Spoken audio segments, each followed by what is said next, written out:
wearing comfort, familiarity. It shows up with a smile that feels like home. And before you even realize it, you're not safe anymore. I was never planning to feel what I felt. I didn't wake up that morning thinking, today's the day I betray everything I've built. But sometimes, it only takes one look, one word, one moment, for your whole life to tilt just enough to let something in. And once it's in, God, it's hard to let go. This isn't just a story about infidelity. It's a story about need. About feeling seen after years of invisibility. About being touched when you've forgotten what affection even feels like. It's about the slow ache of being beside someone who stopped noticing you a long time ago. And the sudden rush of being noticed too much by someone who never should have looked at you that way. I know how this sounds. I know the judgment, the labels, the assumptions. But I also know someone out there, you maybe, knows what it's like to feel like a ghost in your own life. To go to bed every night next to someone who doesn't see you, doesn't hear you, doesn't miss you because they haven't truly looked at you in years. This story? It's messy. It's real. And it's going to take you places you might not be ready to go. But I promise you, if you stay with me, if you listen closely, you'll understand why I did what I did. Even if you don't agree with it. Even if you think you'd never do it. And who knows? By the end of it, you might realize you've been carrying your own version of this story all along. So, before we dive in, I'll just say this. Subscribe to Heartfelt Tales Unfold. Because the stories we tell here, they don't just entertain you. They haunt you. Just like this one will. My name is Camille. I'm 36. And before all this, I would have told you I had a good life. A nice house. A decent marriage. 2 healthy kids. The kind of life people scroll past on Instagram and think she must be happy. But you know what no one talks about? The kind of loneliness that can live right in the middle of all that.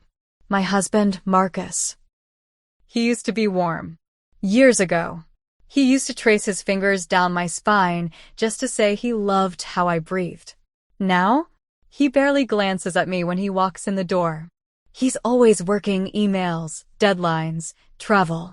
When he is home, he's either glued to his laptop or asleep on the couch with the TV humming in the background. The only thing he touches lately is his phone. And me? I've become part of the furniture. Quiet. Reliable. Always there. We haven't had a real conversation in months. And don't get me started on intimacy. It's like living next to a ghost of the man I married, flesh and blood, but no heartbeat where it matters. I tried, at first. Date nights. Lingerie. Sitting beside him just to hold his hand. But you can't reach someone who's already left you emotionally. You just get tired of trying. And so, I stopped. I still cook his meals. Fold his clothes. Smile for the kids. But inside, it's hollow. Then Darren moved in. Marcus's younger brother. 29. Funny in that easy, reckless kind of way. The kind of man who lights up a room without even trying.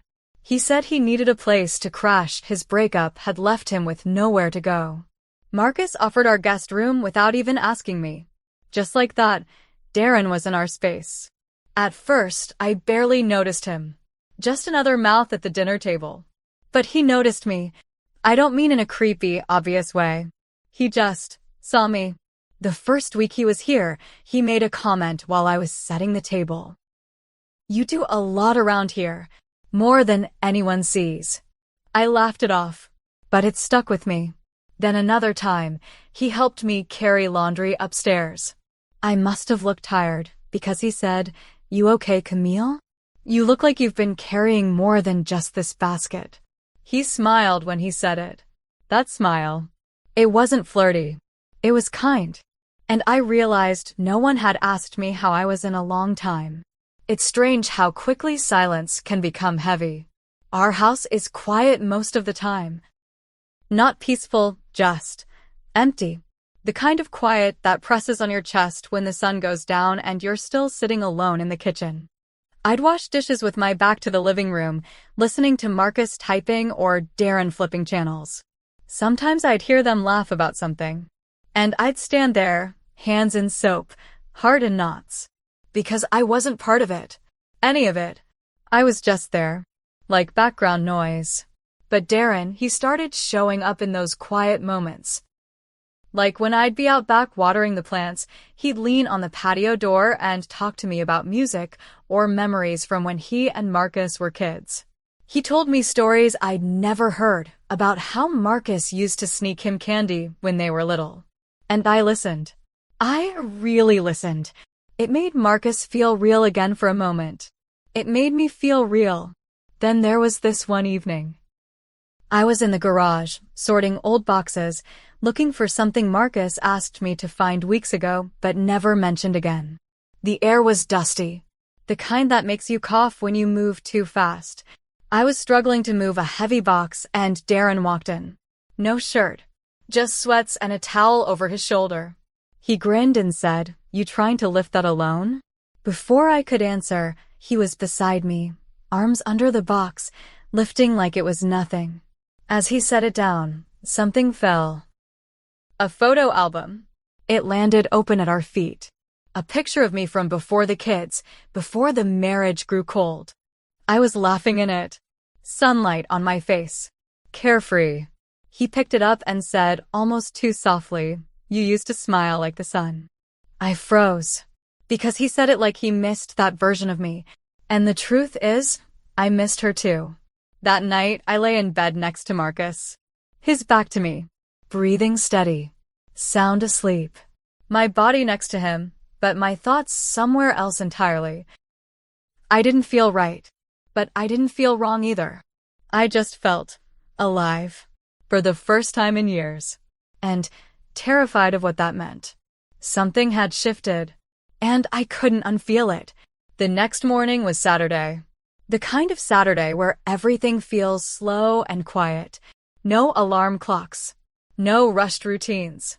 Just the low hum of stillness and responsibility. Marcus had left early for a last-minute meeting. He barely said goodbye. Just a quick, "Don't forget to check the garage, okay?" Before the door clicked shut behind him. So I slipped on an old sweatshirt, pulled my hair into a knot, and wandered into the garage. That space, it always felt forgotten. Like a room that held memories no one wanted to deal with anymore. Boxes stacked in corners, dusty shelves, a bike with a flat tire that hadn't moved in 2 years.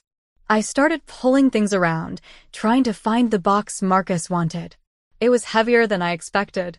I leaned into it, arms straining, breath shallow. And then he appeared. Darren, shirtless again. Just like the day before. He leaned against the doorframe, towel slung across his shoulder, hair still damp. That smirk on his face, the kind that doesn't try too hard because it doesn't need to.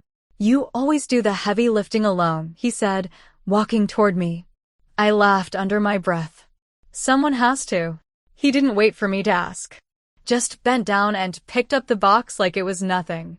His skin brushed mine for the briefest second, and I felt it. Not in a sexual way, not yet. But in that jarring way you feel someone when you've gone so long without being touched at all. He carried the box to the side and set it down. But as he pulled away, something slipped out from underneath, a thick, navy blue photo album. It landed with a soft thud. Open. Pages flipped until they settled on one. I saw myself first. Younger. Brighter. In a yellow sundress with my hair flying wild in the wind. Laughing. God. I hadn't seen that version of me in so long. Darren bent to pick it up, but instead of handing it to me, he stared at the photo. And then he said it. "You used to smile like the sun." Just like that. Quiet. No edge. No agenda. But it hit me like a wave. I didn't say anything right away. I just stared at that picture and wondered where that woman went. I couldn't even remember what I was laughing at. Or when I stopped laughing like that. I sat down on an old bench. Dust clouded around me. Darren sat beside me. Too close. We started flipping through the album together. Page by page. Weddings. Vacations. Pregnancies. Birthdays. But what stood out wasn't the events, it was how gone I looked in the recent ones. Present, but not alive. Smiling, but only with my mouth. That carefree glow? Faded. You know, he said, after a pause. You're still beautiful. But it's like you're hiding. I didn't know what to say. No one had called me beautiful in years. And if they had, it was out of habit. Like saying bless you after a sneeze. But Darren, he said it like he meant it. Like he saw me. And maybe that's what started it. Not the compliment. Not the shirtlessness. Not even the photo. But the seeing. Because when someone really sees you after years of being invisible, it does something to you. Something dangerous. He looked at me again. Not like a brother-in-law. Not like someone crashing in the guest room. But like a man. Looking at a woman. And I didn't look away. That silence between us? It wasn't awkward. It was electric. It was a question neither of us dared to ask out loud. And something in me whispered, this is a line. You're standing right on it. But I didn't move. Neither did he. We sat there in that dusty garage, surrounded by forgotten things. But in that moment, I didn't feel forgotten at all. I felt alive. And that was the beginning. That night, I lay beside Marcus, staring at the ceiling. The room was dark, but not quiet. The soft flicker of the television cast shadows on the wall. The distant hum of traffic drifted through the window. His steady breathing beside me should have been comforting. But I didn't feel comforted. I felt hollow. Like I was lying inside a version of my life that looked right from the outside, but inside, it was all unraveling. I kept hearing Darren's voice. You used to smile like the sun. Over and over. I tried to push it away. Told myself it didn't mean anything. That he was just being kind. That I was just tired. That this was all in my head. But the flutter in my chest said otherwise. That flutter, that ridiculous, dangerous flutter, it made me feel 17 and ashamed all at once. I turned slightly, just enough to see Marcus's face lit by the glow of the screen. He didn't even notice I was looking at him. Didn't ask how my day was. Didn't kiss my forehead like he used to. Didn't even shift closer. Just one hand on the remote, the other on his phone. And there I was, wrestling with thoughts I didn't recognize as mine. I told myself I was being dramatic. That all I needed was a good night's sleep. That the feeling would pass. But it didn't. Because it wasn't just that moment in the garage. It was every moment leading up to it. Every dinner eaten in silence. Every night I'd cried quietly into my pillow, hoping Marcus would roll over and ask, "Are you okay?" He never did. So I learned to swallow those tears. Smile through the ache. Stay busy enough not to feel. But that night, lying there, I felt everything. I thought about the woman in that photo. The way she laughed with her whole face. The way her body didn't tense up before someone touched her. The way she believed love meant being chosen every day. I don't know when she disappeared. But I missed her. And Darren. He reminded me of her. That's what scared me the most. It wasn't that he was younger, or that he was my brother-in-law. It was that he saw me when I'd forgotten how to see myself. And God, the guilt, it wrapped around me like a second skin. I kept repeating to myself, he's family. What is wrong with you? But the voice that answered back didn't sound ashamed. It sounded sad. Sad that I even had to ask myself that question. Sad that I'd spent years shrinking to fit into a role that left me empty. I turned away from Marcus and pulled the covers tighter. I wanted to reach for him, but I didn't. Because I already knew what would happen. He'd grunt, shift, maybe murmur, "Not tonight," and fall back asleep. That rejection? It cuts deeper the 100th time than the first. So I stayed still, let the ache settle into my bones. I tried to tell myself Darren didn't mean it, that I'd imagined the look in his eyes. But deep down, I knew. Something shifted that day. And I couldn't pretend it hadn't. The next morning, I got up before the sun, made breakfast, packed lunches, folded laundry. On the outside, I was still Camille, the dependable wife, the loving mom, the good sister-in-law. But inside, I wasn't sure who I was anymore. And maybe that was the scariest part. Because once you start questioning who you've become, it's hard to stop. The days that followed felt strange. Not loud, not dramatic, just different. Like the air around me had shifted in some subtle, invisible way. I kept catching Darren watching me, not in a creepy or obvious way. More like observant, attentive, present. He noticed things no one else had in years. Like when I wore that green dress, simple, nothing special. I'd almost forgotten I had it. Marcus hadn't said a word. But Darren? He walked by me in the hallway, paused, and said, "That color looks good on you." Then kept walking. Didn't wait for a reaction. Didn't make it weird. Just said it and left me standing there with a warm flush creeping up my neck. Another time, I was setting dinner on the table. Darren leaned in slightly and said, "Is that a new perfume?" It wasn't. I'd been wearing the same one for years. But I smiled anyway and nodded. He smiled back, and for a second, it felt like a secret passed between us. I told myself it was harmless, that I was just enjoying the attention, that there was nothing wrong with someone finally seeing me again. But that flutter in my chest? It was growing. One evening, Marcus texted that he'd be working late again. "Don't wait up," he said. He didn't ask how my day was. Didn't say he missed me. Just a line of words on a screen, cold and efficient.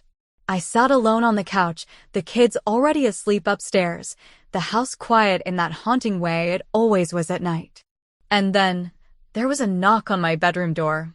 I opened it, half expecting one of the kids, but it was Darren. He stood there, holding a half-full bottle of wine and 2 glasses. "I thought you might want company," he said softly. There was a pause. I could have said no. Should have, maybe. But instead, I stepped aside and let him in. We sat at the edge of my bed, the glasses between us. The wine helped. It softened things, unlocked words that had been gathering dust in my throat. We talked, really talked, about music, about how he always wanted to open a small bar somewhere quiet, just live music and cheap drinks and no expectations. About how I used to paint before the kids, before the house swallowed all my time. He told me about the breakup that brought him to our house. Said he'd stayed in that relationship too long because it felt safer than starting over. And I told him I knew that feeling, all too well. There was a moment, maybe longer than it should have been, where neither of us said anything. He looked at me, eyes soft, searching. And I felt it again. That silent current pulling us somewhere we weren't supposed to go. His hand brushed mine. Just for a second. But it lingered. And I didn't pull away. My heart was pounding in my ears. I kept telling myself to say something, to shift the mood, change the subject, bring things back to normal. But I didn't.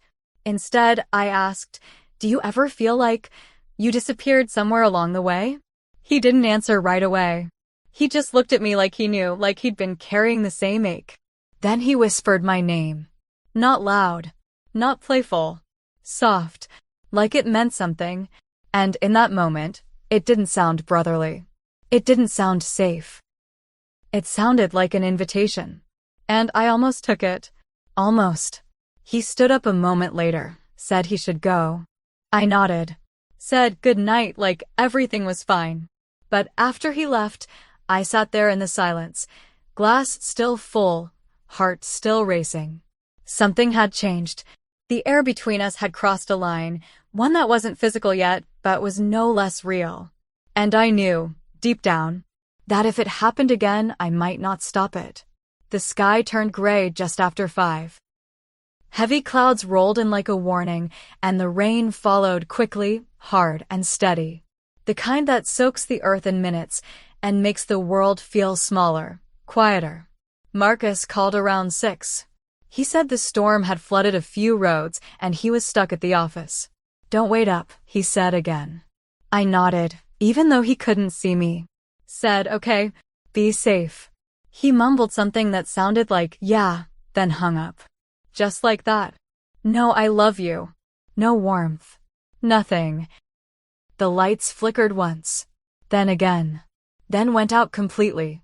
The silence was instant. No humming fridge, no background TV, no ticking clocks. Just the soft drumming of rain on the roof and windows, and the distant rumble of thunder. The kids were asleep. I lit a candle and curled up on the living room couch with an old book I'd read a dozen times. Not because I wanted to read, but because I didn't know what else to do with my hands. The flickering flame danced across the walls, casting shadows that felt almost alive. And then, I heard footsteps. Darren. He stepped into the glow like he belonged there. He didn't say anything at first, just looked at me, then the candle, then back at me. His eyes were softer than usual. He looked different in that light. Less playful. More exposed. You okay? He asked. I nodded. Power's out, I said, stating the obvious. My voice barely above a whisper. He smiled a little and sat down beside me. Too close. Closer than he ever had before. I should have moved. I should have stood up. I should have said something to change the air in the room. But I didn't. The storm outside was loud. But inside, there was a storm of a different kind. He looked at me, really looked. And it was like everything we hadn't said over the last few weeks was suddenly sitting in the space between us. He reached for the book in my hand. Still reading this one? He asked. I nodded again. It's your comfort book, huh? I smiled without meaning to. You remember that? He nodded. I remember everything you say. Silence. Heavy. Loaded. Dangerous. I closed the book and set it on the coffee table. My hands were shaking, just a little. I could feel his warmth beside me. And I hated how much I liked it. Finally, I whispered, we shouldn't. He didn't flinch. Didn't look away. Instead, he leaned in closer. But you want to, he said. It wasn't a question. And the worst part? He was right. I wanted to be wanted. I wanted to be seen. To be touched like I mattered. To be spoken to like I was more than a placeholder in my own life. I turned my head slightly. Our faces were inches apart. I could feel his breath. And then, it happened. One kiss. It started hesitant. Unsure. Like both of us were waiting for the other to stop it. But no one did. That kiss, it wasn't wild. It wasn't rushed. It was slow. Deep. Filled with every word we'd never said. And from there, everything blurred. It wasn't about lust. It wasn't about revenge. It was about recognition. A cry for something we'd both lost in other people. Something we were desperate to feel again, even if just for one night. We didn't rush. We didn't speak. The candle flickered beside us as if it was watching. The rain outside kept pouring. And somewhere between the silence and the shadows, we crossed a line that couldn't be uncrossed. Later, as we lay side by side in the soft glow of melted wax and unspoken regret, I stared at the ceiling. Just like I had before. Only this time, I wasn't wondering what might happen. This time, I was wondering what I'd just done. But the next morning, I saw something that made my heart drop. The smell of eggs woke me. I sat up slowly, body still aching from the weight of the night before, not just physically, but in the kind of way that lives deep in your bones. The candle had burned out. The room was quiet. Darren was gone. I reached for my robe, heart pounding. I didn't know what to expect. What he'd say. What I'd say. If we'd even say anything at all. I padded down the hall, and that's when I heard it, the sizzle of a pan. Plates clinking. The soft hum of someone moving around the kitchen. I turned the corner. And it was Marcus. Standing there in his work shirt, sleeves rolled up, cooking breakfast. My heart sank. He didn't cook. Ever. He turned when he saw me and smiled like nothing in the world had changed. Morning, he said. I thought I'd surprise you. I nodded slowly, mouth dry. The room felt too bright. Too loud. Like the world had gone on spinning, but I was stuck. He gestured to the table. Sit. I made your coffee just how you like it. I sat, numb. He set the plate down in front of me, then poured his own cup. I've been thinking, he said. I'm taking next week off. No laptop. No phone. Just us. I want to. I don't know. Reconnect. I don't know what hurt more, his sudden awareness, or how badly I'd wanted it weeks ago. I forced a smile. That sounds nice. But inside, guilt was clawing at me. I looked down at the eggs on my plate and felt sick. Because while he was making plans to rebuild us, I'd already set fire to everything. Darren walked in moments later. He froze when he saw me, then quickly looked away. Morning, Marcus called out. You hungry? Darren mumbled something. Didn't look at me once. Just grabbed a banana and disappeared back into the hallway. That silence between us, it was deafening. Later that day, I found him out back, leaning against the fence, staring at nothing. I stepped out, quiet. He didn't turn. After a moment, he said, we shouldn't have done that. His voice was low, flat. I nodded, my throat tight. I know. I'm moving out, he added. End of the week. My chest tightened. I should have expected it. But hearing it out loud, it felt like being dropped.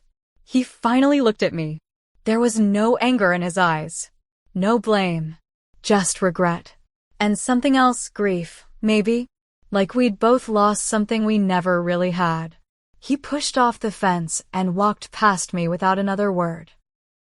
I stood there for a long time, listening to the wind, trying to breathe. And for the first time in a long time, I didn't feel seen. I felt exposed. Like I was standing in the ruins of a choice I couldn't undo, and no one even knew the disaster had happened but me. There's this park bench near the edge of town. It overlooks a quiet pond, always half-shadowed by trees. You can hear birds sometimes and the occasional bark of a dog in the distance. It's peaceful here. But today, peace feels like a costume I don't quite fit into. I've been coming here a lot lately. Sitting, thinking, not because it helps really, but because I don't know where else to put all of these thoughts. I keep asking myself, was it a mistake or a mirror? Was that night with Darren a collapse of morals, a moment of weakness? Or was it a reflection of everything I've been too afraid to say out loud? Because if I'm honest, I didn't cheat because I stopped loving Marcus. I cheated because I stopped feeling alive. There's a difference. People talk about betrayal like it's always black and white. Like it's always about lust or revenge or cruelty. But what about loneliness? What about that slow ache that builds when your name hasn't been spoken with warmth in years? When your body hasn't been touched without obligation? When your words go unanswered, your smiles unnoticed? Sometimes, the betrayal doesn't start with the kiss. It starts with the absence. With the silence. With the empty dinner tables and the unanswered, "How was your day?" With being invisible in the one place you're supposed to feel most seen. That's where I was. Starving in a house full of food. And Darren, he wasn't a plan. He wasn't a goal. He was just the first person in a long time who looked at me and actually saw me. Not as a mother. Not as a wife. But as a woman. I keep thinking about how quickly it all happened. And how slow it felt in the moment. Like we'd been walking toward that night for weeks. Quietly. Gently. Unknowingly. And now here I am. Back in my marriage. Back in the routines. Back in the silence that somehow feels louder than ever. Marcus still doesn't know. He's been trying. Cooking dinner more. Asking me how I'm doing. Touching my back when he walks by. But it's hard to feel anything when you're carrying a secret in your chest like a ticking clock. And Darren? He moved out 2 weeks ago. No goodbye. Just a box of his things gone from the hallway. A toothbrush missing from the guest bathroom. A silence where laughter used to be. I don't want him back. That's the truth. Whatever happened between us, it wasn't built to last. It wasn't love. But it was something. Something that woke me up. And now, I'm not sure what to do with that awakening. Because the void is still there. Different, but still there. And I've learned something. Visibility is oxygen. And I've been holding my breath for years. Today, as I sit here on this bench, I open my phone without thinking. A message from Darren. 5 words. Do you ever think about that night? I stare at it for a long time. The cursor blinks in the reply box. I type. Erase. Type again. Then my finger hovers over delete. And I do. Or maybe I don't. Maybe I just tell myself I did. Because some choices live in the shadows, long after they've been made. And some questions. They never really leave you. Have you ever found yourself needing something so badly that you reached for it in the wrong place? Not because you wanted to hurt anyone. Not because you stopped caring. But because your heart was starving. And for just one moment, you couldn't bear the ache anymore. If you